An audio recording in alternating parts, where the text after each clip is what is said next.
کسی کے نزدیک بھی نماز کے فرضیت میں کوئی اختلاف نہیں ہے۔ نماز ایک ایسا اہم فریضہ ہے، یہ ایک ایسی عبادت ہے کہ اس کے فرض ہونے میں، اس کی فرضیت میں کسی کو انکار نہیں ہے۔ ان لوگوں کو بھی انکار نہیں ہے جو اسلام سے فرقوں سے تعلق رکھتے ہیں، ان کا سیدھا اسلام سے تعلق نہیں۔ تو گویا آج کا میرا عنوان آپ کے سامنے جو میں رکھوں گا وہ ایک ایسی چیز پر مبنی ہے جس کی فرضیت میں کسی کو اختلاف نہیں ہے، اور اس کو چھوڑنا یا اس کا انکار کرنا اس شخص کے کافر ہونے میں بھی کسی کو اختلاف نہیں۔ اس کو انکار کرنا کہ نماز فرض نہیں ہے یا اس کو چھوڑنا ایسے شخص کے بارے میں کہ وہ شخص کافر ہے، اس میں بھی کسی کو اختلاف نہیں ہے کہ جو شخص نماز چھوڑے، نماز نہ پڑھے، اس کا منکر ہو، وہ شخص کافر ہو جاتا ہے، یاد رکھیں۔ لیکن اتنی وعیدوں کے باوجود، اتنی باتیں سامنے آنے کے باوجود ہم دیکھتے ہیں ہم لوگ نمازوں کو بہت دھڑلے سے چھوڑتے ہیں۔ ہماری ہر دنیاوی چیزوں کا خمیازہ جس عبادت کو بھگتنا پڑتا ہے وہ نماز ہوتی ہے۔ اگر میری دکان پر کسٹمر زیادہ ہے تو جس چیز کو نقصان پہنچے گا وہ میرے تجارت کو نہیں، میری نماز کو آج نماز چھوڑنا پڑیں گی اپنے۔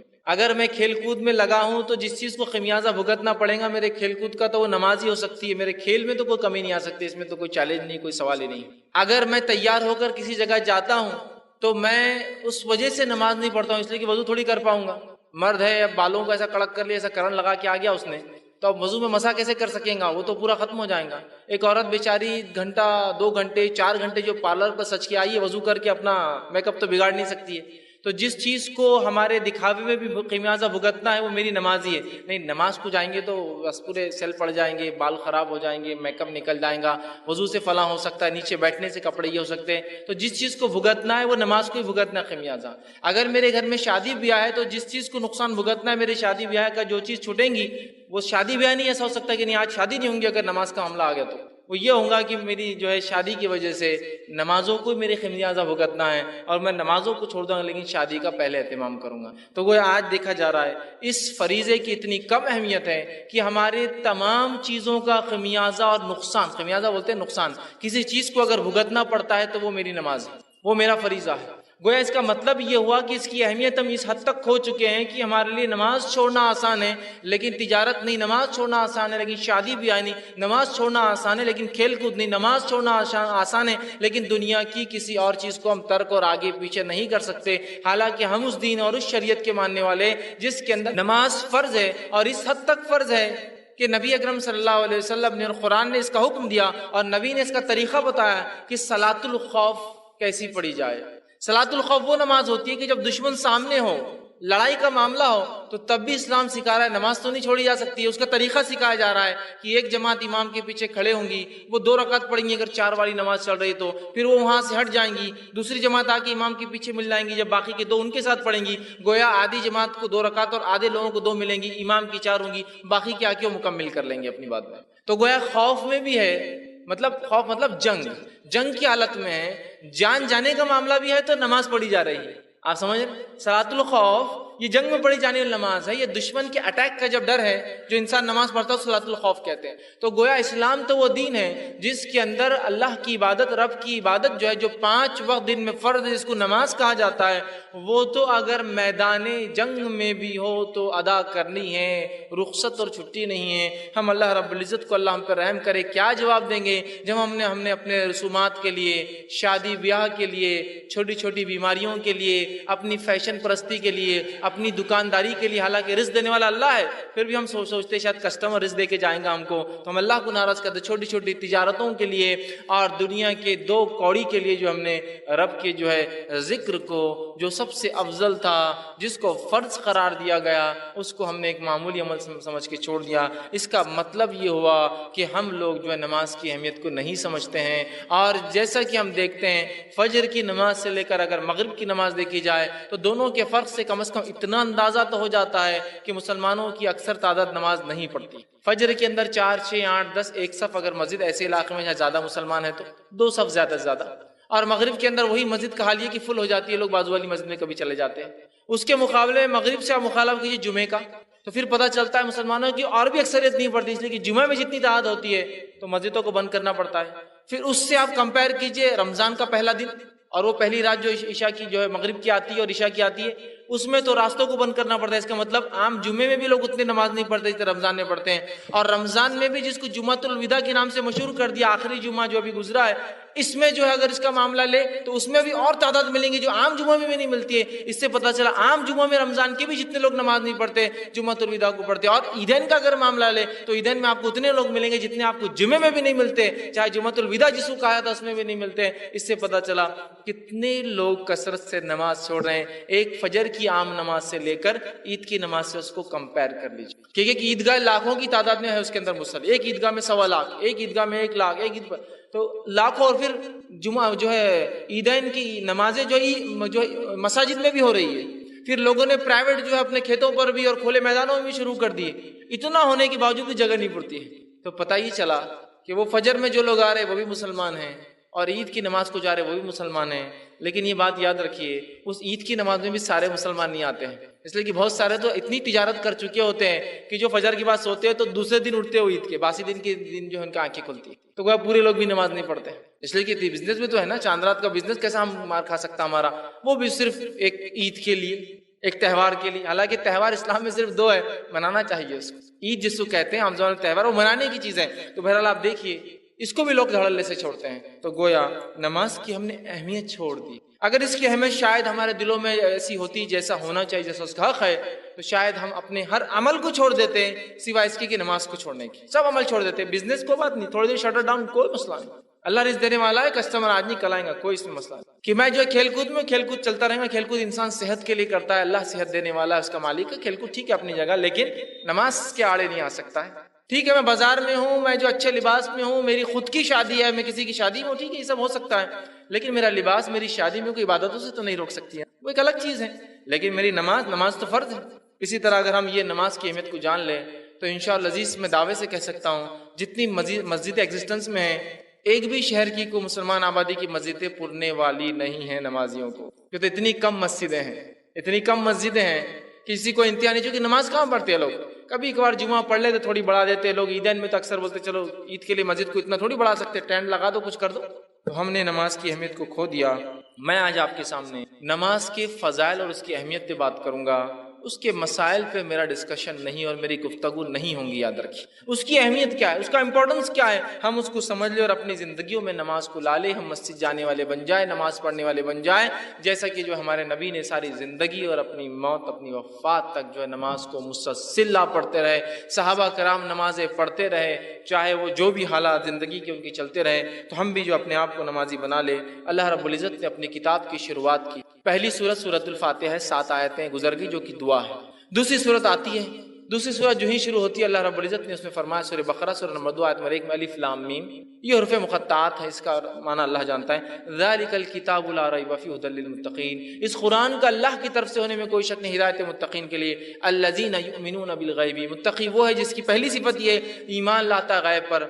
وَيُقِيمُونَ الصَّلَاةَ, اور نماز قائم کرتا ہے. وَمِمَّا رَزَقْنَاهُمْ يُنْفِقُونَ, جو اللہ نے دے رکھا اس میں سے خرچ کرتا ہے. تو مومن کی صفت جو قرآن پر ایمان لاتا ہے, جس سے قرآن سے جس کو ہدایت ملتی ہے, اس کی پہلی صفت ایمان بالغیب, اور دوسری صفت نماز قائم کرنا.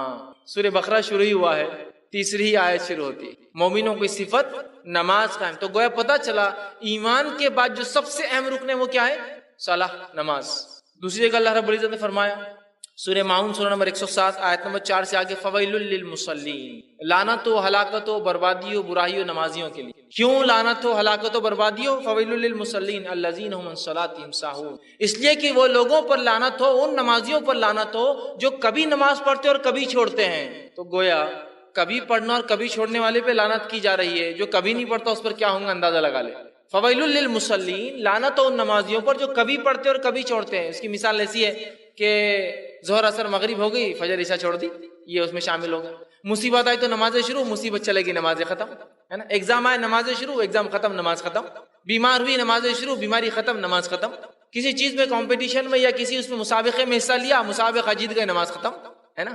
تو کبھی پڑھتے ہیں اور کبھی چھوڑتے ہیں, منمانے ڈھنگ سے پڑھتے ہیں, جتنی چاہے اتنی پڑھتے ہیں, حالانکہ فرض 5 ہے لیکن جب چاہے. تو کہا فویل للمصلین, تو ایسے نمازیوں پر لعنت ہو جو کبھی پڑھتے اور کبھی چھوڑتے ہیں. تو گویا کبھی پڑھنے اور چھوڑنے والوں پر لعنت بھیجی گئی, تو مکمل اور مسلسل چھوڑنے والوں پر اللہ کتنی جو ہے لعنتوں کو اپنی اس پر, جس کو بولیں گے بے شمار لعنتیں نازل کرتا ہوں. ہم ایک گیس کر سکتے ہیں, اندازہ ہی لگا سکتے ہیں. جو پڑھ رہا ہے اور کبھی چھوڑ رہا ہے اس پہ لعنت ہے, جو ہمیشہ چھوڑتا ہے اسے کیا ہوتا ہوں گا, اس سے ہم اندازہ لگا سکتے ہیں. نبی اکرم صلی اللہ علیہ وسلم فرماتے ہیں, صحیح بخاری کی روایت آپ نے فرمایا, کہا بنی الاسلام علی خمس, اسلام کی بنیادیں 5 چیزوں پر ہوتی ہے. پہلا کہ تو گواہی دے کہ اللہ کے سوا کوئی معبود برحق نہیں اور محمد صلی اللہ علیہ وسلم اس کے رسول ہیں. دوسرا نماز قائم کرے. تیسرا جو ہے زکوٰۃ ادا کرے. چوتھا جو حج کرے. اور 5واں آپ نے فرمایا وہ صوم رمضان, اور رمضان کے روزے رکھے.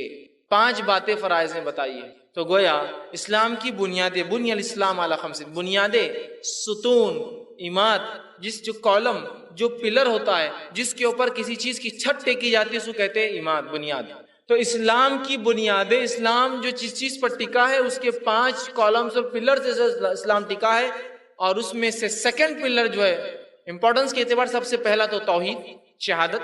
اس کے بعد نیکسٹ پلر صلاح, نماز ہے. تو اندازہ لگائیے ہم اگر نماز کو چھوڑتے ہیں تو گویا اللہ نے جو دین, جس عماد, جن پلروں پر, جس پہ بنیاد رکھی ہے, اس بنیاد میں سے ایک بنیاد کو ہم کاٹنے والے اور ڈھانے والے بن جاتے ہیں. اور اسلام نے اتنی اس کی جو ہے حکم دیا کہ اس کو جو ہے دوسرا وہ کیا. اور اللہ کے رسول صلی اللہ علیہ وسلم کے پاس جب کوئی شخص اسلام قبول کرنے آتا, واقعات اٹھا لیجیے حدیثی کتابوں میں, سیرتی کتابوں میں, جب کوئی شخص اسلام قبول کرنے آتا تو نبی اکرم صلی اللہ علیہ وسلم اس کو سب سے پہلے کلمہ پڑھاتے, اور کلمہ پڑھانے کے بعد دوسرا کام جو بولتے ہو کیا ہے معلوم آپ کو, نماز قائم کر. اور 2 رکعت نماز پڑھنے کا اس شخص کو حکم دیا جاتا تھا. اندازہ لگائیے یہاں ابھی اسلام قبول کیا ہے, مسلمان بنا ہے, حق کی طرف آیا ہے, حق کی گواہی دیتی, دوسرا کام کیا کرایا جا رہا ہے اسے اسی دن. آپ کہتے تھے کہ جو ہے انسان اسلام کلمہ پڑھاتے تھے, اسے غسل کا حکم دیا جاتا تھا, اسے اپنے جو زندگی اس نے پہلے کفر میں گزاری, اس کفر کے بالوں کو نکالنے کا حکم دیا جاتا تھا, اور فوراً اس کے بعد آپ کہتے تھے نماز قائم کرو, اور وہ شخص نماز پڑھتا تھا. کئی واقعات, خود عمر ابن خطاب رضی اللہ عنہ فرماتے ہیں میں جب اسلام قبول کیا آپ صلی اللہ علیہ وسلم مجھے غسل کا حکم دیا اور نماز پڑھا. تو آپ دیکھ رہے ایک نو مسلم کو اسلام قبول کرتے ہی معافی نہیں ہے کہ نہیں چلو ابھی اسلام قبول کیا 1-2 سال تمہارے لیے معافی ہے, اس کے بعد تو نمازی بن جانا. اس کو کوئی آپشن ہی نہیں ہے. جب رب پر ایمان لایا تو اگلا فریضہ اس کے لیے تیار ہے, وہ کیا ہے, صلاح, نماز قائم کرنا ہے. اور آج ہم جو ہے پیدائشی مسلمان ہونے کا دعویٰ کرتے ہیں, اور کس دھڑلے سے اور کس آسانی سے نماز کو چھوڑتے ہیں. اللہ رحم کرے, ہمیں اگر اللہ رب العزت معاف نہ کرے تو یقیناً ہم تو بہت خسارہ اٹھانے والوں میں ہو جائیں گے. کس دھڑلے سے چھوڑے, بالکل نماز کا کیا ہے. اور حالت یہ ہے کہ 2 دوست, 2 مسلمان, 2 بھائی ایک ساتھ بازار میں جاتے ہیں, ایک ساتھ گھر میں بیٹھے ہوتے ہیں, ایک ساتھ کسی جگہ ہے, ایک کہتا ہے میرے بھائی نماز کو چلو, دوسرا کیا کہتا ہے تم جا کے آؤ, سبحان اللہ, تم جا کے آؤ. ایک کفر اختیار کرتا ہے اور ایک ایمان پہ چلتا ہے. ایک ہی وقت میں 2 بھائی ہے, 2 دوست ہے, 2 بزنس پارٹنر ہے, ایک ہی وقت ہے, ایک کہتا ہے تم جا کر آؤ, گویا ایک کفر اختیار کرتا ہے اور دوسرا ایمان پر باقی رہتا ہے. کیا عجیب حال ہو گیا نا. اللہ کے رسول صلی اللہ علیہ وسلم فرماتے ہیں قیامت سے پہلے ایسے حال آئیں گے کہ انسان صبح گھر سے نکلیں گا اور ایمان کے ساتھ شام میں کافر بن کے آ جائیں گا, ہے نا. صبح نکلیں گا ایمان والا, یا شام میں نکلیں گا ایمان سے, صبح کافر بن کے آ جائیں گا. شاید وہ حال ہم نے اپنے اوپر خود لا لیا ہے کہ نمازوں کو چھوڑنا کفر ہوتا ہے.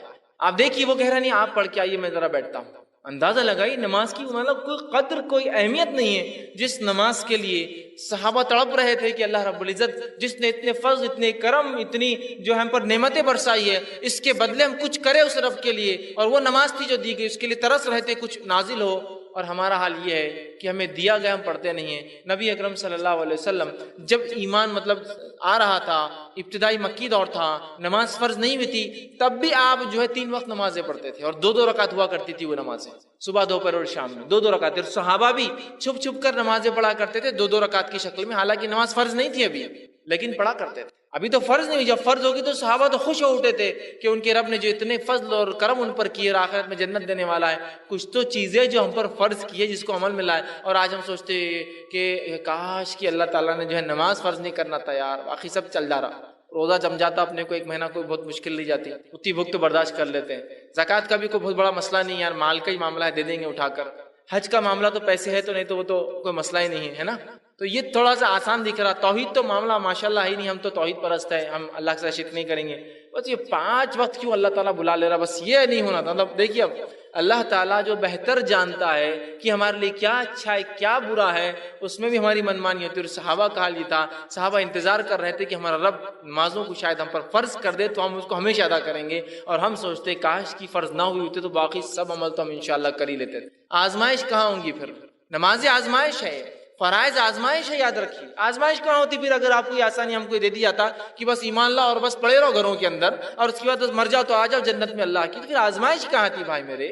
دنیا میں چھوٹی سی نعمت بھی آپ کو بغیر آزمائش کی نہیں ملتی ہے. بغیر محنت کے کوئی کما سکتا ہے کہ دنیا میں؟ بغیر محنت نہیں, میں کچھ نہیں کرتا لیکن بہت ہمارے پاس آ جاتا ہے, یہ الگ بات ہے. باپ داداؤں نے کمایا ہے, اس کے پاس اگر ہے بھی تو لوگ اس کو کوستے اور کاٹتے کہ بیکار انسان ہے, کچھ کرتا نہیں, باپ داداؤں کو اس پہ عیش کر رہا ہے صرف, ہے نا. تو وہ بھی چپ چپ 9 بجے اٹھ کے باہر جاتا اور شام میں آتا گھر بتانے کے لیے کچھ کر رہا ہوں, حالانکہ وہ خرچ کرتا ہے لیکن کچھ کر رہا ہوں بھائی میں, ہے نہیں.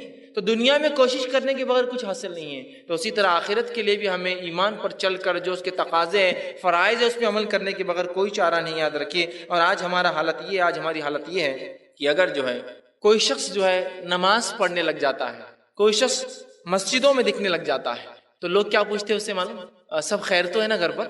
تو کیوں آپ یہ سوال کیوں کر رہے ہیں؟ نہیں, جیسا ایسا لگا ایگزام میں شاید آپ آنا شروع ہو گئے, کوئی مصیبت تو نہیں آئی نا آپ پر؟ نہیں, آپ مسجد میں آ رہے تو اس لیے پوچھ رہے, کوئی مسئلہ تو نہیں ہے, کوئی بیماری تو نہیں لگ گئی نا آپ کو؟ نہیں, سب ٹھیک ہے. نہیں, جیسا آپ مسجد آ رہے تو پوچھنا پڑا کہ بیمار تو نہیں, آپ مسجد شروع ہو گئے, اس لیے کہ آپ ایگزام سے ایگزام دکھتے, مارچ ٹو مارچ دکھتے بہت سالوں سے, اور بیماری سے بیماری نظر آتے, بزنس جب بند ہو گیا تو جب نظر آتے اس کے بعد نہیں ہے. تو گویا اگر ایک انسان نمازی بن جاتا ہے تو لوگ اس سے خیر خیریت پوچھنا شروع کر دیتے, بھائی سب ٹھیک تو ہے نا گھر میں, کوئی بیماری تو نہیں ہے نا, کوئی مصیبت تو نہیں ہے نا. اس لیے کہ ہم نماز کو تبھی تو استعمال کرتے ہیں جب ہم بیمار ہو جاتے ہیں, مصیبت زدہ ہو جاتے ہیں, بزنس ڈوب جاتا ہے, بچے بگڑ جاتے ہیں, لڑکی بھاگ کر چلے جاتی ہے, لڑکا بھگا کر لا لیتا ہے, اس نے فلاں کر دیا, تو اللہ کے راہ میں جو ہے پھر اللہ کے جو ہے دین پر عمل شروع, نمازی بن گئے بالکل, تسبیح ہاتھ میں چالو ہے, مسجد سے اٹھا کے لے جانا پڑ رہا, نکل رہے نہیں خود سے.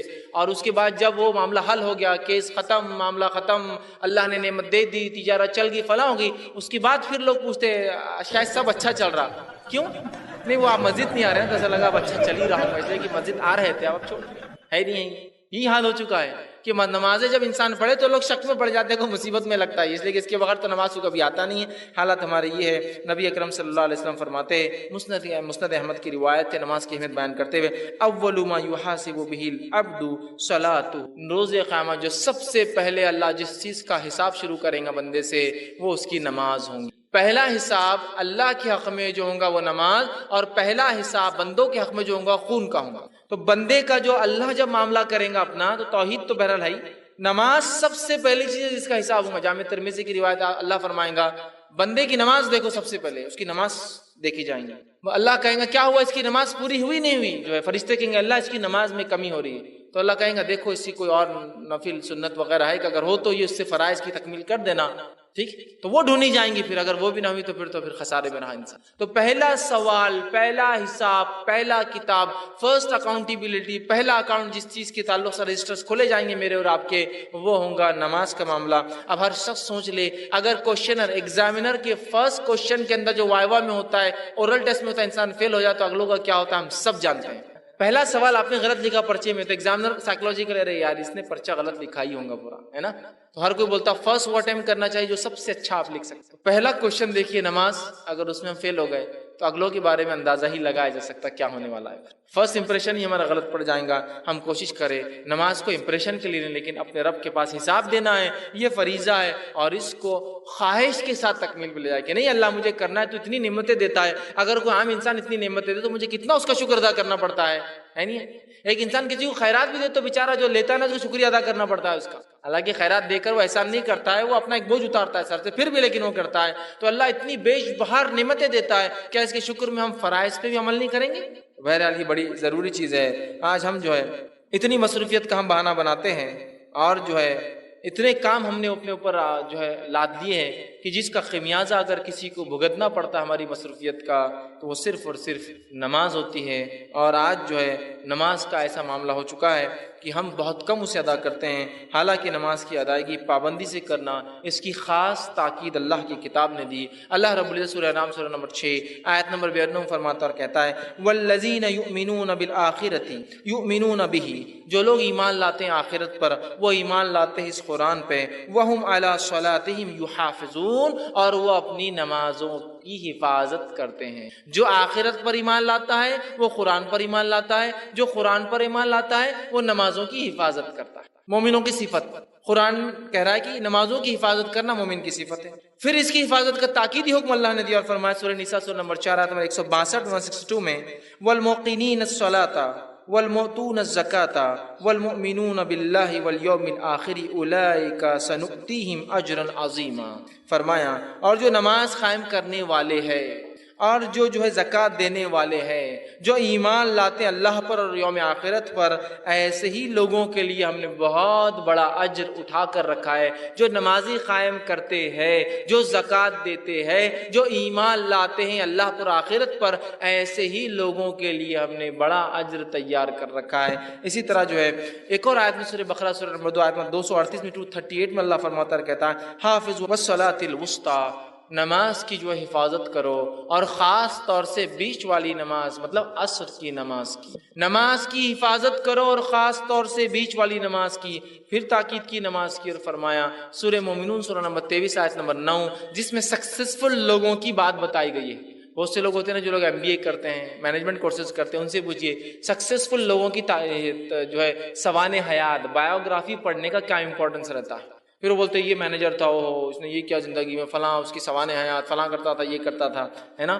تو اب یہاں اللہ رب العزت بیان کر رہا ہے آخرت میں سکسیسفل لوگوں کی صفتیں ہیں سورہ مومنون کی ابتدا میں، اس میں سے ایک صفت جو سکسیسفل جو لوگ آخرت میں جو کامیابی اٹینڈ کریں گے ان کی ایک صفت کیا ہے اللہ بیان کر رہا ہے والذین هم علی صلاتہم یحافظون، اور آخرت میں کامیاب لوگوں کی ایک صفت ہے وہ اپنی نمازوں کی بڑی حفاظت کرتے ہیں، اس کو سید کے جوت کے رکھتے ہیں کہ بھول نہ جاؤں، چھوٹ نہ جائے، غفلت نہ ہو جائے، سو نہ جائے، کہ میری سواری ایسی جگہ نہ رکے تو کچھ نہ کچھ پہلے انتظام کر لوں، وضو کا کیا معاملہ ہوگا، پانی نہیں تو تیمم کے لیے کیا تیاری کر کے نکلتا ہوں، طہارت چونکہ ضروری ہے تو طہارت کا انتظام ہے نہیں اس جگہ اس کو دیکھ لوں، نہ ہو تو ڈھیلوں کا انتظام پہلے سے کر کے سفر میں نکلوں، سب پہلے سے حفاظت کرتے رہتے ہیں۔ اس کو حفاظت سمجھتے ہیں نا، حفاظت میں کوئی ایک چیز نہیں آتی، اوور آل مکمل طور سے اس کو سیف گارڈ کرتے ہیں۔ تو کہا مومن وہ ہے جو اپنی نمازوں کی حفاظت کرتے ہیں۔ بہت سارے لوگ نمازوں کی حفاظت کرتے ہیں، جس شہر میں سفر میں گئے تو پوری نماز گئی، یہاں سے دلی گئے تو دلی میں اگلی نماز، ارے کیوں؟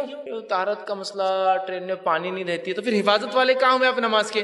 جب آپ نکلے تھے ٹرین کے سفر تو آپ کو یاد رکھنا چاہیے تھا طہارت کے لیے پانی شاید نہ ہو تو ڈھیلے پہلے سے تیار کر کے پیکٹ میں بند کر کے لے کے چلو کہ طہارت کرنے کی ضرورت پڑ گئی تو، اور اگر پانی نہ ہوا تو طہارت پھر وضو بھی کرنا ہے، نہ ہوا تو مٹی چھان کر ایک پنی میں ڈال کے لے جاؤں کہ تیمم کی ضرورت پڑے تو ٹرین میں مٹی کہاں ملیں گی، گندگی ہوتی ہے وہاں تو، ہے نا، تو پھر میں مٹی بھی لے جاؤں تاکہ تیمم کے لیے مٹی بھی تیار۔ یہ تو معنی حفاظت کرنے والے اپنی نماز کو سیف گارڈ کر کے رکھتے ہیں۔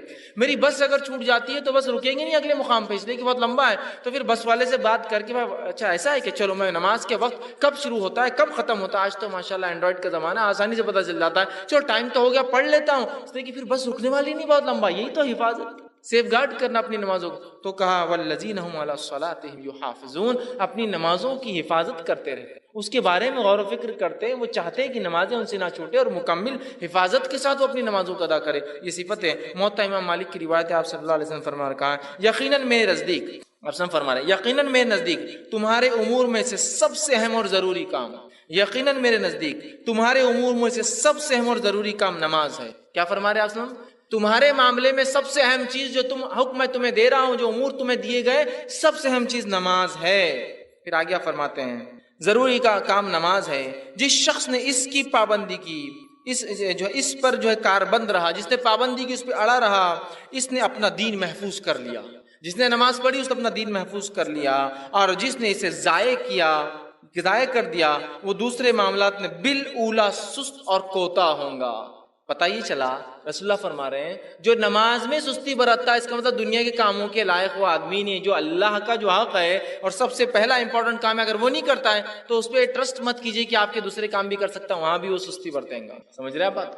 کتنی بہترین بات آپ بتا رہے ہیں۔ اسی طرح جو ہے اللہ رب العزت نے جو ہے نماز کو جو ہے نجات کا ذریعہ بنایا ہے، یاد رکھیے یہ نجات کا سکسیس کا یہی ذریعہ ہے، اور نماز نجات کا ذریعہ۔ اس کے تعلق سے سورہ حج سورہ نمبر 22 آیت میں 77 میں اللہ فرماتا ہے، کہتا ہے یا ایھا الذین آمنوا ارکعوا واسجدوا واعبدوا ربکم وافعلوا الخیر لعلکم، اے وہ لوگو جو ایمان لائے ہو، ورکعوا رکوع کرو، واسجدوا سجدہ کرو، وَاعْبُدُوا رَبَّكُمْ اپنے رب کی عبادت کرو، وَافْعَلُوا الْخَيْرَ اور اچھے اچھے کام کرو خیر کے، لَعَلَّكُمْ تُفْلِحُونَ اگر تم کامیابی، سکسیس اور جو ہے آخرت میں کامیابی اور فلاح چاہتے ہو تو یہ سب کام کرو، رکوع کرو، سجدے کرو، عبادت کرو، خیر کے کام کرو، اور تاکہ تم آخرت میں جو ہے کامیاب بنو۔ تو کامیابی کے لیے یہ ایک ذریعہ ہے، کیا کرنا ہے ہمیں؟ نماز قائم کرنا ہے۔ آج ہم جو لوگ نماز نہیں پڑھتے ان کو کامیاب سمجھتے ہیں۔ ایک انسان کو اللہ اگر دنیا کا سب کچھ بھی دے دے اور اگر نمازی ہی نہیں ہے تو سمجھ لیجئے یہ لوزر ہے، ناکام ہے۔ اور ایک انسان کو دنیا میں کچھ بھی حاصل نہیں ہے لیکن اگر نماز پڑھتا ہے سمجھ جائیے سکسیسفل ہے آخرت کے۔ وہاں کا ریزرو بینک اس کا فل ہے، یہاں کا خالی ہو سکتا، وہاں اس کا فل ہے پورا کہ وہ جانے والا ہے۔ تو انشاءاللہ اللہ نے چونکہ جو یہ کام کرتے انہی کے لیے لعلکم تفلحون تاکہ تم کامیابی پاؤ میرے پاس، تاکہ تم فلاح پاؤ، اس کے لیے شرط ہے ایمان لانا، اس کے بعد نماز پڑھنا، عبادت کرنا، اچھے اچھے کام کرنا۔ دوسری جگہ اللہ رب العزت فرماتا ہے سورہ اعلیٰ سورہ نمبر 96 آیت نمبر 14 سے لے کے 15 میں، قد افلح من زکاہا اور وہ کامیاب ہوگا جس نے اپنے نفس کا تزکیہ کیا، اپنے آپ کو پاک کیا، ایمان لے آیا جس سے اس کے گناہ معاف ہو گئے۔ پھر فرمایا وذکر اسم ربہ فصلی اور اس کے بعد اپنے رب کے لیے نماز قائم کی، نماز پڑھا۔ کامیاب ہو گیا جس نے اپنے نفس کا تزکیہ کیا اور اس کے بعد اپنے رب کے لیے اس نے نماز پڑھی۔ تو یہاں بھی دیکھیے کامیاب لوگوں کی علامت نجات کا ذریعہ نماز بتایا جا رہا ہے۔ اسی طرح جو ہے نماز صرف ہمیں نہیں دی گئی ہے، پچھلی شریعتوں میں بھی نماز تھی اور وہ انبیاء اور وہ لوگ بھی نماز پڑھتے تھے۔ ایسے اللہ رب العزت نے 6 سے 7 واقعات نقل کیے، بس مختصر رکھتا ہوں۔ اللہ رب العزت فرماتا ہے زکریا علیہ السلام کا واقعہ سورہ آل عمران سورہ نمبر 3 آیت 39 میں اللہ فرماتا ہے، کہتا ہے فنادته الملائکۃ وهو قائم یصلی فی المحراب اور فرشتے نے ایک آواز دی زکریا علیہ السلام کو جب اپنی محراب میں وہ نماز پڑھ رہے تھے، یصلی نماز پڑھ رہے تھے۔ تو پتہ چلا زکریا علیہ السلام بھی نماز پڑھتے تھے۔ تو نماز کوئی ہم پر بوجھ نہیں، اس امت پہ نہیں ہے، یہ پچھلی امتوں پر بھی یہ چیز تھی، یاد رکھیے۔ دوسرے مقام پہ فرمایا موسیٰ علیہ السلام کے تعلق سے سورہ یونس سورہ نمبر 10 آیت میں 87 نے فرمایا رکھا وَاجْعَلُوا بُيُوتَكُمْ قِبْلَةً وَأَقِيمُوا الصَّلَاةَ وَبَشِّرِ الْمُؤْمِنِينَ، اے موسیٰ حکم دیجئے بنی اسرائیل کو کہ اپنے اپنے گھر میں جو اللہ کی طرف چہرہ کرے نماز کے لیے، قبلہ مطلب چہرہ کرنے کی جگہ قبلہ بنائے، اور اقیم الصلاۃ اور تمہاری قوم کے لوگ بنی اسرائیل اگر اللہ فرعون کے ظلم سے بچنا چاہتے ہیں تو وہ نماز قائم کریں، اور جو نماز قائم کرتا ہے فبشر المؤمنین تو ایسے ایمان والوں کو آپ خوشخبری دے دیجئے۔ پھر آگے نماز آئیے اللہ رب العزت سورہ مریم سورہ نمبر 19 آیت میں 30 اور 31 میں عیسیٰ علیہ السلام کا تذکرہ کرتا ہے۔ جب مریم علیہ السلام ان کو لے کر آئی اور لوگوں نے کہا مریم کیا تم نے کر دیا، نہ تمہارا جو ہے خاندان ایسا تھا، نہ تمہارے خاندان میں کسی نے ایسا، چونکہ وہ لوگوں نے کچھ غلط سمجھا۔ تو مریم علیہ السلام نے خالی اشارہ کیا عیسیٰ علیہ السلام کی طرف۔ عیسیٰ علیہ السلام بول پڑے، کیا بولا سنیے، قال انی عبد اللہ، عیسیٰ علیہ السلام نے کہا میں اللہ کا بندہ ہوں، آتانی الکتاب وجعلنی نبیا، اللہ مجھے کتاب عطا کرنے والا ہے اور مجھے اس نے اپنا نبی چن لیا ہے، وجعلنی مبارکا اینما کنت اور میں بابرکت ہوں جب تک میں تم میں رہوں گا، اور آگے فرمایا اینا کنت واوصانی بالصلاۃ والزکاۃ ما دمت حیا، اور مجھے میرے رب نے وصیت کی کہ میں نماز قائم کروں اور زکوٰۃ دوں جب تک میں اس دنیا میں زندہ رہوں، یا جب تک میں اس دنیا میں رہوں تب تک میرے رب نے مجھے نماز قائم کرنے کا اور زکوٰۃ دینے کا حکم دیا۔ عیسیٰ علیہ السلام بھی اسی کی بات کر رہے ہیں۔ آئیے آگے ہم بڑھتے ہیں، ہم دیکھتے ہیں کہ شعیب علیہ السلام کا واقعہ اللہ رب العزت نے سورہ ہود سورہ نمبر 11 آیت میں 87 بیان کیا۔ وہاں بھی دیکھیے کیا ہے، شعیب علیہ السلام کی قوم پوچھتی ہے شعیب علیہ السلام سے، قالوا یا شعیب اصلاتک تأمرک ان نترک ما یعبد آباؤنا، اے شعیب کیا یہ تمہاری نمازیں تم کو اس چیز کا حکم دیتی ہے کہ تم انکار کرو اس چیز کا جو ہمارے باپ دادا پوجا کرتے تھے، عبادت کرتے تھے؟ کیا تمہاری نماز یہ حکم دیتی ہے تم کو اللہ کی عبادت کرو اور ہمارے معبودوں کو چھوڑ دو؟ گویا مشرکین نے صحیح پہچانا تھا، نماز توحید کی دعوت دیتی ہے، شرک سے دور کرتی ہے۔ اور دیکھیے اکثر جو مسلمانوں میں سے لوگ شرک کرتے ہیں نا، بے نمازی ہوتے ہیں اس لیے شرک بھی کرتے ہیں۔ تو کہا کیا شعیب تمہاری نمازیں تم کو اس کا حکم دیتی ہے؟ ظاہر سی بات اس کا مطلب یہاں شعیب علیہ السلام کی نمازیں ان کا حکم دے. آئیے اسی طرح اللہ رب العزت نے جو ابراہیم علیہ السلام کے بارے میں بیان کیا اور قرآن نے کہا سورہ ابراہیم سورہ نمبر 14 آیت نمبر 40 میں رب اجعلنی مقیم الصلاۃ ومن ذریتی ربنا وتقبل دعا. اے اللہ مجھے اور میری ذریت آل اولاد کو تو نمازی بنا، اور اے اللہ میری دعا کو تو سن لے، تو دعاؤں کو سننے والا ہے. مجھے اور میری ذریت کو، مجھے اور میرے آنے والوں کو، گویا ایک طرح سے دعا ہے جن کو اولادیں ہونے والی ہے نا، یہ دعا کیا کرے.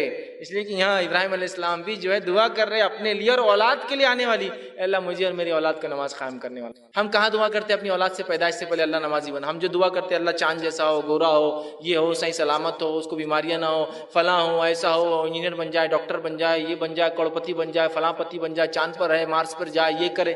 یہ نماز کا ہے. دیکھیے ابراہیم علیہ السلام تو ربی جعلنی مقیم الصلاۃ، اے اللہ جو ہے مجھے نماز قائم کرا، ومن ذریتی، اور میری اولاد کو بھی تو نمازی بنا. چونکہ الٹیمیٹ سکسیسفل انسان یہی ہوتے ہیں، تو اس لیے الٹیمیٹ سکسیس کی دعا ہو رہی ہے اولاد کے لیے. اسی طرح اسماعیل علیہ السلام کے تعلق سے ان کے بیٹے تھے، اللہ رب العزت نے فرمایا سورہ مریم سورہ نمبر 19 آیت نمبر 55 میں وَكَانَ يَأْمُرُ أَهْلَهُ بِالصَّلَاةِ وَالزَّكَاةِ وَكَانَ عِندَ رَبِّهِ مَرْضِيًّا. اور اسماعیل اسلام اپنے گھر والوں کو حکم دیا کرتے تھے بیوی بچوں کو نماز کا، زکوٰۃ کا، اور وہ اپنے رب کے نزدیک یہ بڑے پسندیدہ تھے اسماعیل علیہ السلام. دیکھیے اسماعیل اسلام اپنے اہل و عیال کو حکم دیتے تھے، اور نبی اکرم صلی اللہ علیہ وسلم کو اللہ نے حکم دیا سورہ عنکبوت سورہ 29 آیت نمبر 45 میں اقیم الصلاۃ، اے نبی آپ نماز قائم کیجیے، ان الصلاۃ تنہی عن الفحشاء والمنکر، اس لیے کہ نماز فحش اور منکر برے کاموں سے انسان کو روکتی ہے نا. کتنی پیاری پیاری باتیں بہرحال اس کے اندر بتائی گئی، اور پچھلے انبیاء بھی جو ہے نماز قائم کیا کرتے تھے. آئیے ہم آگے دیکھتے ہیں جامع ترمذی کی روایت ہے، آپ نے فرمایا اور کہا معاذ بن جبل رضی اللہ عنہ کے راوی کہتے ہیں آپ صلی اللہ علیہ وسلم مجھ سے کہا کیا میں تجھے اسلام کا سر، اس کا ستون مطلب اس کے کالمز ستون، اور اس کی چوٹی نہ بتلا دوں، سب سے زیادہ ہائٹ جو ہوتی ہے؟ انہوں نے کہا اللہ کے رسول صلی اللہ علیہ وسلم بالکل بتلائیے. تو آپ نے بتایا دین اسلام کا سر خود اللہ اور اس کے رسول کے سپردگی ہے، ان کو مان لینا ہے. پھر فرمایا اس کا ستون نماز ہے اور اس کی چوٹی جہاد ہے. ستون، کالم، پلر جس میں اسلام ٹکا ہے وہ کیا ہے؟ نماز. جو نماز نہیں پڑھتا ایک طرح سے اسلام کے ستون کو ڈھاتا ہے، اس کے بیسس کو برباد کرتا ہے. اسی طرح جو ہے بخاری کی روایت آپ نے فرمایا اور کہا یقیناً جب کوئی شخص نماز کے لیے کھڑا ہوتا ہے تو گویا وہ اپنے رب سے بات چیت کرتا ہے.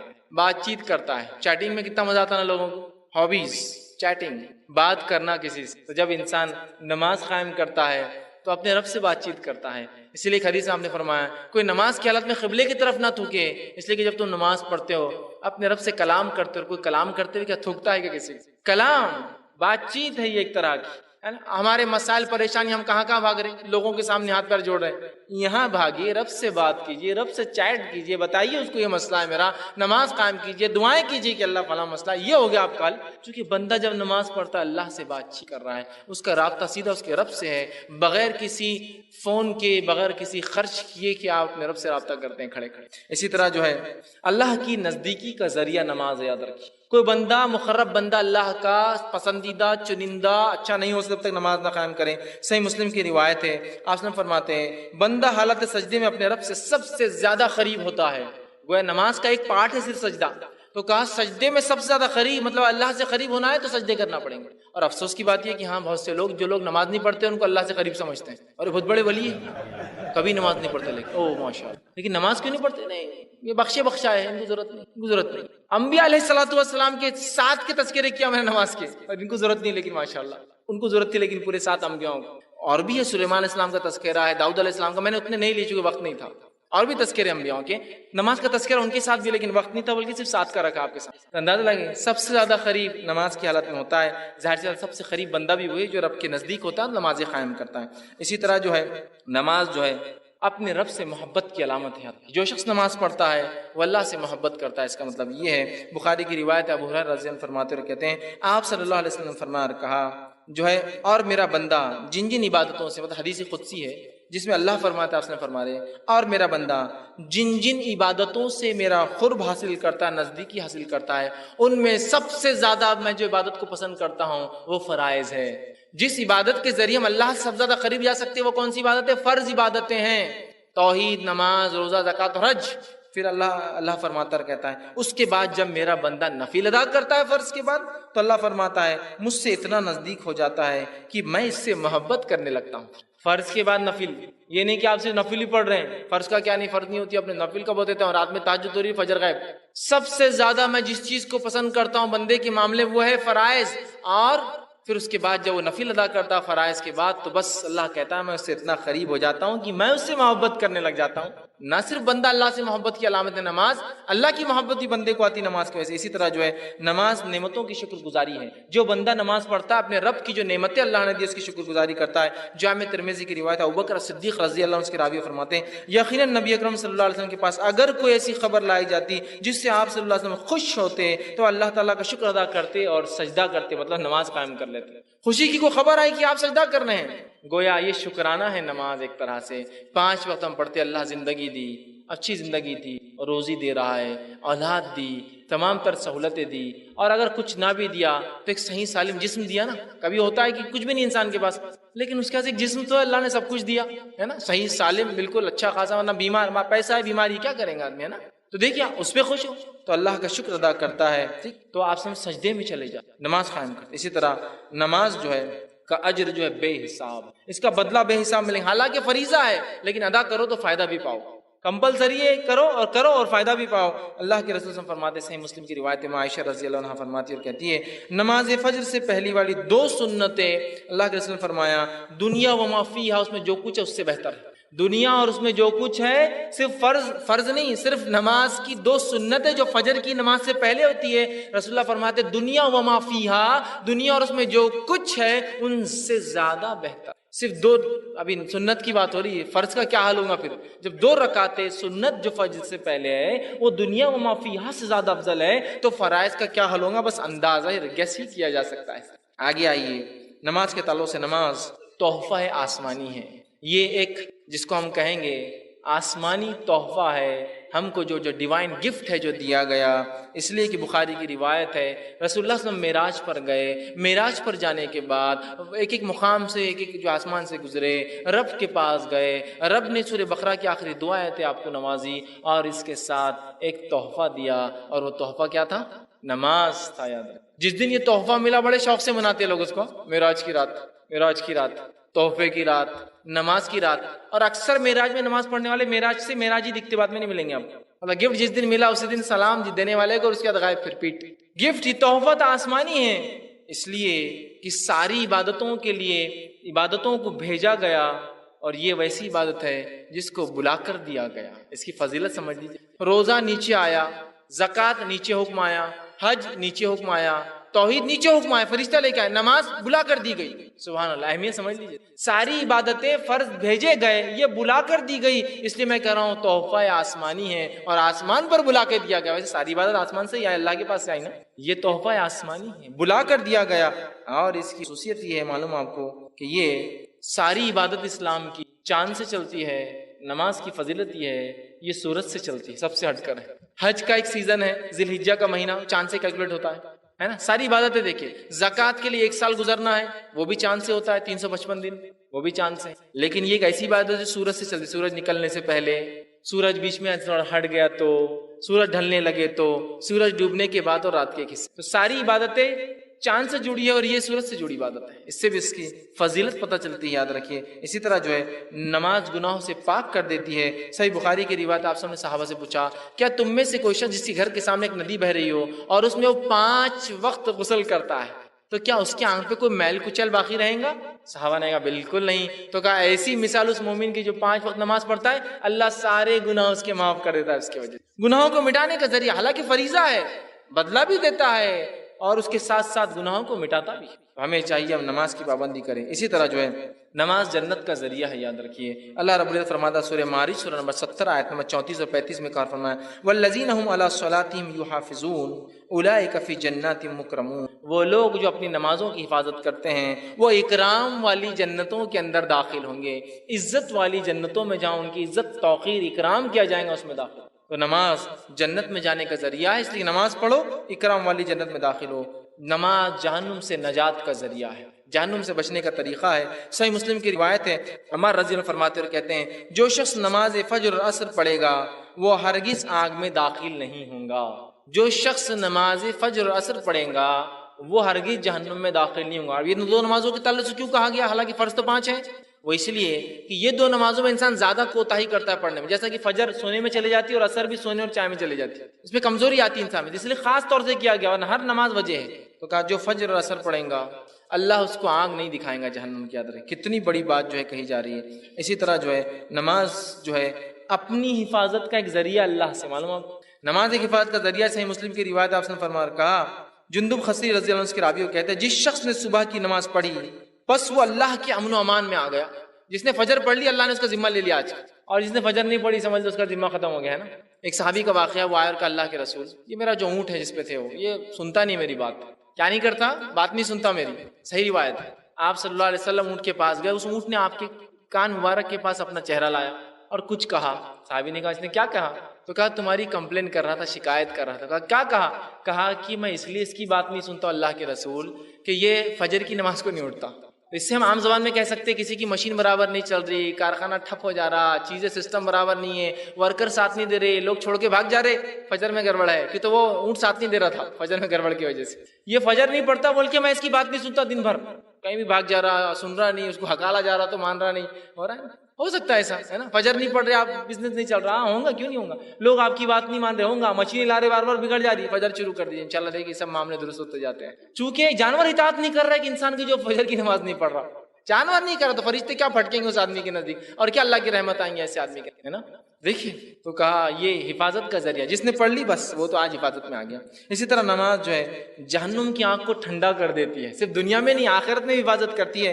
طبرانی کی روایت آپ نے فرمایا جب اذان ہوتی ہے تو فرشتے کہتے ہیں لوگوں اٹھو اور جو آنکھ تم نے اپنے لیے برے اعمال کر کے جلائی اس کو بجھاؤ، ٹھنڈا کرو، جاؤ نماز کے لیے۔ مطلب نماز کو جانے سے جہنم کی آنکھ ٹھنڈی کر دی جاتی ہے۔ فرشتے کہتے ہیں لوگوں اٹھو جاؤ مسجد کی طرف، اور جو آنکھ تم نے اپنے لیے جلائی ہے بدعمالیوں سے ٹھنڈی کر لو اس کو۔ تو نماز پڑھنا جہنم سے نجات کا ذریعہ، آنکھ کو بجانے کا ذریعہ ہے۔ نمازی اللہ کا مہمان ہوتا ہے، اس سے بڑی کیا بات ہو سکتی، کیا فضائل ہے نماز، مہمان ہے۔ آپ نے فرمایا طبرانی کی روایت ہے مسجد میں آنے والا نمازی اللہ کا مہمان ہے، جب وہ اللہ سے ملاقات کرے گا اللہ اس کی عزت فرمائے گا، پھر تب ابھی مہمان ہے لیکن ابھی تو اللہ اس کی، لیکن جب وہ اللہ سے مل لیں گا اس کی موت آ جائیں گی اللہ اس کی مہمان نوازی کر دیں گا۔ اب آپ اندازہ لگائیے میزبان مہمان کے گھر اور اس کی حیثیت سے اندازہ لگا لیتا ہے کیا میزبانی ہونے والی ہے اندر، ہے نہیں ہے۔ غریب آدمی نے بلایا تو اس کی حیثیت سے کچھ نہ کچھ ہوں گا، تھوڑا مالدار ہے تو اس کی حیثیت سے کچھ زیادہ ہوں گا، بہت مالدار ہے تو اس کی حیثیت سے اور زیادہ ہوں گا، بہت زیادہ مالدار ہے نا۔ تو اللہ رب العزت تو سارے کائنات کا مالک ہے، انسان اس کا مہمان بن کے جائیں گا۔ امید ہی کی جا سکتی ہے کہ ہمارا رب کیسی ہماری مہمان نوازی کریں گا۔ نمازی انسان اللہ کا مہمان ہے، اور اللہ رب العزت روز قیامت اپنے مہمان جو ہے جب بھی وہ ملیں گا جب اس کی جو ہے مہمان نوازی کرنے والا ہے۔ اسی طرح جو ہے نماز کی اہمیت اتنی زیادہ ہے کہ اللہ کے رسول صلی اللہ علیہ وسلم فرماتے، ابو داؤد کی حدیث ہے جب بچے 7 سال کی ہو تو انہیں مسجد لے جاؤ۔ کہاں لے جاؤ؟ مسجد لے جاؤ۔ اور 10 سال کی اور نماز نہ پڑھے تو کیا کرو؟ ضرب لگاؤ، مارو۔ کیا کیا کبھی ہم نے اپنی اولاد کے ساتھ؟ کہیں ایسا تو نہیں ہماری اولاد آج ہم کو بددعا دیتی ہے باپ نے عادت نہیں لگائی بول کے آج ہم نمازی نہیں ہیں۔ 7 سال کے ہو تو مسجد لے جاؤ۔ ہمارے پاس بچہ بڑا ہو رہا ہے، 7 سال ایسی عمر ہوتی ہے جب بچہ بولتا ہے، اس کے اپنے آئیڈیاز ہوتے ہیں، ایک بولنے کی عمر ہو جاتی ہے، تو ہم اس کو بازار لے جا رہے ہیں، گھمانے لے جا رہے ہیں۔ اب بڑے ہو گئے تو ٹرین کا سفر کریں گے بیٹا تم، اب میں جہاز میں لے جاؤں گا، 7 سال کا وعدہ تھا، سب کر رہے ہیں سوائے اس کے کہ جو کہا جا رہا ہے نماز کی تاکید کرو، اور اگر 10 سال تک 3 ایئرس کی پیریڈ میں بھی عادی نہ بنے تو پھٹکا لگاؤ، چونکہ یہ آخرت کی نجات کا ذریعہ ہے نا۔ اگر تھوڑی سی مار سے زندگی بدلتی ہے تو اس سے زیادہ کیا ہو سکتا، سمجھ رہے ہیں آپ؟ آسلم فرماتے اللہ اس باپ پر رحم کرے جو گھر میں کوڑا لٹکا دے، اس نیت سے نہیں کہ مارے، اس نیت سے کہ اس کے ڈر سے بچے نماز شروع ہو جائے۔ آج ڈر سے پڑھیں گے کل اخلاص سے پڑھیں گے۔ عادت تو مسجد جانے کی، ہم کو عادت ہی نہیں نا مسجد جانے کی، مسئلہ یہ ہے کچھ لوگ مسجد جاتے ہیں شرم بھی آتی، معلوم اللہ رحم کرے، بہت شرم آتی ہے مسجد جانے کی۔ کچھ لوگ اتنے ہائیجینک ہو جاتے ہیں کہ مسجد کا پانی پہ شک ہوتا ہے، اتنے لوگ ہاتھ ڈال رہے گندا ہوگا ہوں گا، اتنے لوگ چوتے رکھ رہے گندے ہوں گے، اتنے لوگ سجدہ کرتے گندا ہوگا، اتنے لوگ فلاں کرتے گندا ہوگا ہوں گا، ان ہائیجینک ہو جاتا ہے ان کے لیے۔ بہانوں کی تو اللہ رحم کرے، ایسی ایک فہرست ہے اسی کو، مطلب وہ لمٹ لیس بہانے ہوں، اس کو کاؤنٹ بھی نہیں کیا سکتا ہے نا۔ تو یہاں دیکھیے مارنے کا حکم ہے۔ اسی طرح باجماعت نماز نہ پڑھنے والوں کے تعلق سے آپ نے فرمایا میرا دل چاہتا ہے، حدیث کے الفاظ دیکھیے، صحیح مسلم کی روایت ہے، آپ نے فرمایا اور کہا میرا دل چاہتا اذان دیجیے اور کسی ایک نوجوان کو نماز کے لیے آگے کھڑے کر دوں، مطلب میں خود نماز نہ پڑھوں، کسی نوجوان کو آگے بڑھا دوں اور پھر میں کچھ لوگوں کو لے جا کے لکڑیاں جمع کروں اور ان لوگوں کے گھروں کو آگ لگا دوں جو مسجد میں نماز چھوڑ کر گھروں میں نماز پڑھتے ہیں، مطلب وہ بے نمازی نہیں ہیں، جماعت سے نماز نہیں پڑھتے ہیں، تو گھر جلانے کی بات ہو رہی ہے۔ میرا دل چاہتا ہے کہ میں نماز کے لیے اذان دی جائے، میں کسی اور کو آگے بڑھا دوں، میں خود پیچھے سے ہٹ جاؤں، پھر کچھ لوگوں کو لوں، لکڑیاں جمع کروں اور ان لوگوں کے گھروں میں آگ لگا دوں جو با جماعت نماز چھوڑ کر گھروں میں نماز پڑھتے ہیں۔ تو گھر میں نماز پڑھنے والوں کے لیے آگ کی بات ہو رہی ہے، تو نماز چھوڑنے والے کے لیے تو ظاہر سی بات ہے کتنی آگ ہے دنیا میں بھی اور آخرت میں۔ تو جلانے کا عذاب، اصل میں حدیث میں فرمایا، صحیح مسلم کی روایت ہے، جلانے کا عذاب صرف آنکھ کے مالک کو حق ہے جلانے کا عذاب دینے کا، جو کہ اللہ ہے۔ یہاں کہہ رہے جلا دینے کا میرا دل چاہتا ہے، کیا نہیں آپ نے، لیکن دل چاہتا ہے۔ اتنا برا عمل ہے یہ کہ نبی رحمت بھی یہ کہہ رہے ہیں، جس کو اللہ نے سارے عالم کے لیے رحمت بنایا، کہ دل جلا دو، میرا دل چاہتا ہے، گھر جلا دو ان لوگوں کی جو ایسا کرتے ہیں۔ اندازہ کتنی اہمیت ہے۔ اسی طرح جو ہے نبی اکرم صلی اللہ علیہ وسلم کا نماز کا کیا ذوق تھا، کیا اس کا وہ شوق تھا۔ بخاری کی روایت آپ سے رات بھر کھڑے کے نفل پڑھتے، اتنا کہ آپ کے پیر سوج جاتے۔ میں عائشہ نے سوال کیا، اللہ کے رسول کیوں پڑھتے آپ اتنی نمازیں، آپ کے گناہ بخشائے، اللہ نے آپ کی مغفرت کر دی ہے۔ تو آپ سے میں نے کیا پیارا جواب دے رکھا، افلا اکون عبدا شکورا، کیا میں اللہ کا شکر گزار بندہ نہ بنوں؟ تو گویا نماز شکر گزاری ہے میرے بھائی۔ نبی جس کے اعمال سارے اگلے پچھلے معاف ہے اور سیدھا جنت ہے، وہ نبی بھی اپنے رب کے شکر میں نفل نمازوں کے اندر اتنا پڑھتا ہے کہ اپنے پیروں کو سجا لیتا ہے۔ کیا میں اپنے رب کا شکر گزار بندہ نہ بنوں؟ تو گویا ایک شخص جو نماز نہیں پڑھتا اور فرض نہیں پڑھتا تو کتنا ناشکرا بندہ ہے، اس سے ایک گیسی کیا جا سکتا ہے کہ نبی نفل پڑھ رہے شکر میں اور ہم فرض غائب کر رہے ہیں، اور پھر بول رہے پریشان ہیں، تنگ دست ہے، رزق میں کمی ہے، اولاد بیکار نکل گئی، پڑوسی تکلیف دیتا ہے، باس تنگ کرتا ہے، نوکری برابر نہیں ہوتی ہے، چھوٹ جاتی ہے۔ مصیبت خالی یہاں ہے نماز، اللہ حفاظت میں لے لیں گا، رزق کا ذمہ اس کا، ہر کام اس کا، یاد رکھیے۔ اسی طرح صحابہ کا نماز کا ذوق سنیے، صحیح بخاری کی روایت ہے، ابوبکر صدیق رضی اللہ عنہ کے تعلق سے آتا ہے کہ جب آپ خلیفہ بنے اور نماز پڑھاتے تھے